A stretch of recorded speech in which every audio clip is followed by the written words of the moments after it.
Alright, hello everybody, it is me, Umber Rays, here to deliver some news about the update, and there's a fair bit to talk about. We got Porcelain Tower stuff, we got Master Ability 2s, we have equipment, we have the FF7 remake coming back, and a whole just buttload of things. So, at the end of the day, Sephiroth is not here yet. No. But I think I'm actually going to be splitting up some of the content because it's just too much to get into one video, and I'd like to keep this relatively bite-sized. Yes, I'm taking the Snickers approach to things. So let's talk about the Porcelain Tower. Now, the Porcelain Tower is one of the major staples of PvE content and is definitely considered to be strong and quite, how do we even say it, just very character specific for who is particularly good on certain floors. So taking a look at floor 90 and higher, we have 91, which is a light elemental floor. We can see a bunch of dark elemental guys here. Next up we have lightning element, which will probably be focused around lightning magic, just because a lot of lightning magic characters have been showing up recently, but I still think Cloud and Squall, Cloud and the Lightning will probably be more than good enough to handle most of this floor, but I'll tell you later. We have the Ice Elemental floor for Fire Elemental characters. Hasn't been too many Fire Elemental characters, so should be geared probably more towards Pizarro. Next we have this floor, which water, I guess whatever characters have been upgraded with water should be fine. Our 95 floor, which is a lot of wind, so probably ice should be pretty good here, but a combination of ice and lightning at the very most to get rid of both the water elemental characters. And we got some new enemies here, which is kind of interesting, like baddie creatures. Uh-oh, we're in Zubat territory now. All right, so speeding up a little bit, wind elemental floor next. We have a earth elemental floor, another ice elemental floor, which actually is looking a little scary. We have, I kind of spoiled it there. We're going to have a dark elemental floor here, which should be based around some of the more recent dark elemental characters. And for floor 100, and may or may not be the final boss, we are looking at Bahamut. We are looking at the Woman Tree ish. Anyway, and the Warrior of Crystal 5. So we have Lucio, Jume, Thetia, Renan, and Bellis. Quite the varied bunch, and I think is actually going to be a little bit of a pain in the butt to get through, and some Fire Elemental characters just to round out. So floor 100 does feel like it looks like it's going to be a real challenge. These are the rewards: a multi-pull ticket for an SSR, some Lapis, and last but not least, dear viewer, the Dark Elemental Ring, the final of the rings. Hopefully this means that we can finally defeat Sauron, or there's going to be one ultimate ring. Looking at what we get for this ring, because it's going to be super relevant for Sephiroth the following week, we're getting increased light and dark resistance. Light resistance of 10%, dark resistance of 8%, plus once you get to 5-star, we're looking at 20% and 15%. So just kind of the Dark Elemental Ring is really showing itself up against not only its worst matchup, but kind of its weak matchup, but also it's one of its counter elements. So Sephiroth beats Sephiroth kind of thing. Sephiroth with this ring might have just enough of an advantage. And of course, it has the usual stats that a ring will have. So, good piece of equipment. You'll want to get the floor 100 and get this. Skipping ahead, we do have a brand new vision card on GP. Try to get the game to load. Probably 3 seconds away from a crash, but there it is. So, the Luartha or Rurugia card. 316 HP, 168 attack, and 3 agility. Not bad. For stats, agility cards are always quite nice. Just a reminder, this works with axes, guns, pains or baths. Just looking here, arithmeticians about Glassy Anniversary and a couple of other characters. So, and glove-based jobs. And for what we're getting, 20% attack and some accuracy are the bestowed effects upon to the character. And party-wise, here's what it ended up being. 24% for magic attack. Since critical rate up by 20, and last but not least, missile attack is on 35.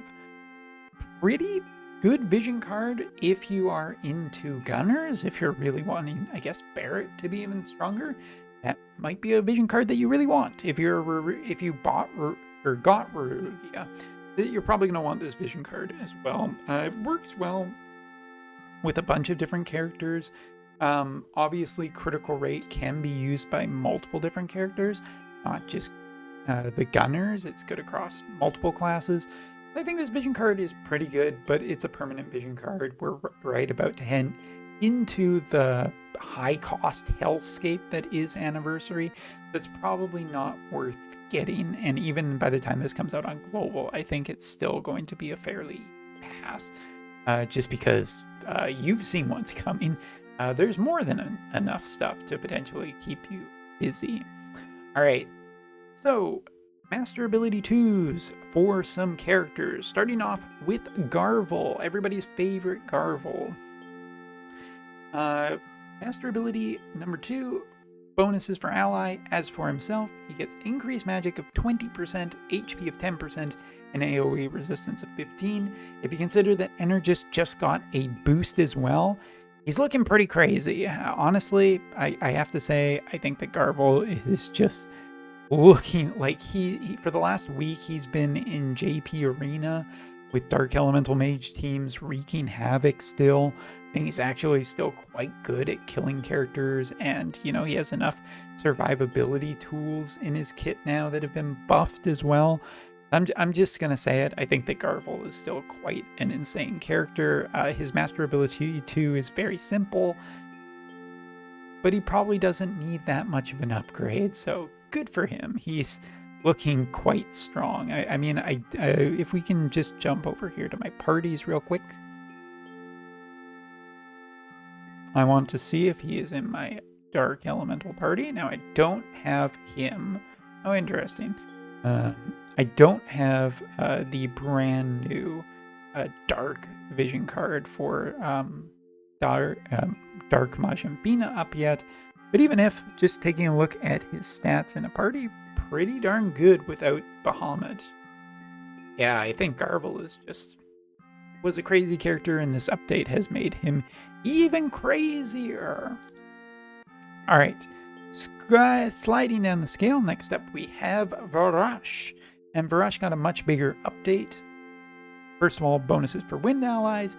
He's also going to be getting a spirit of 15 increase, HP increase of 15%, magic resistance increase of 15%, magic increase by 20%, and decrease AP consumption by 20 for self. Remove this effect after he's been hit twice.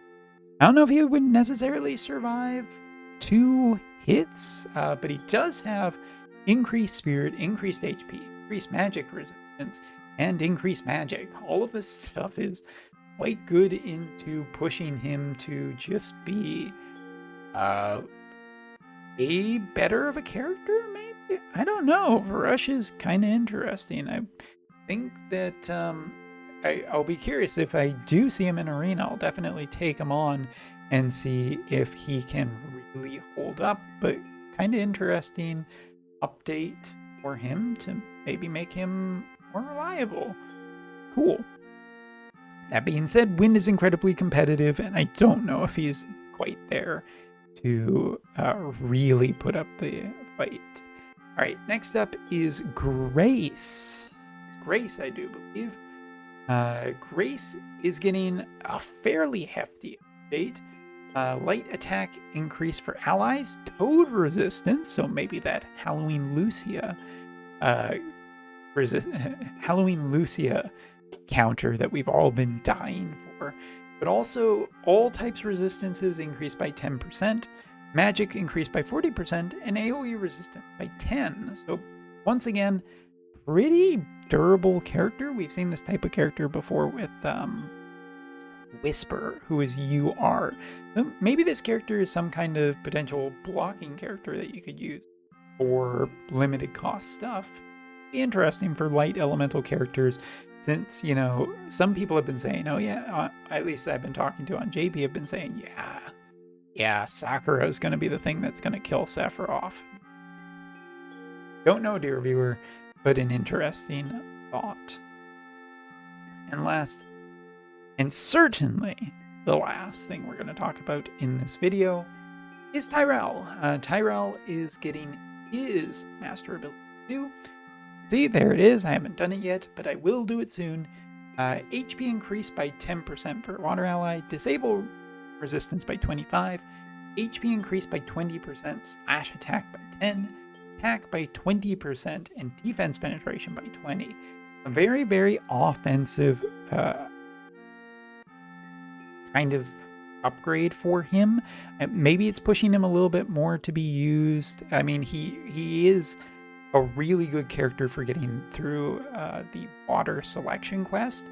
So him here just having a really good upgrade offensively, he can be kind of more of a brawler now. Okay, I'm not disappointed. I'm not over the moon about it, but it feels good for a character that's probably what you're using him for, and he will be even better at helping people get through the water selection quest now. Plus, hey, you can always reincarnate him to make him even stronger. So yeah, that's from the FFBE side. Obviously, Porcelain Tower is going to be interesting trying to get through, and through the Monumental Floor 100, which I look forward to trying this week.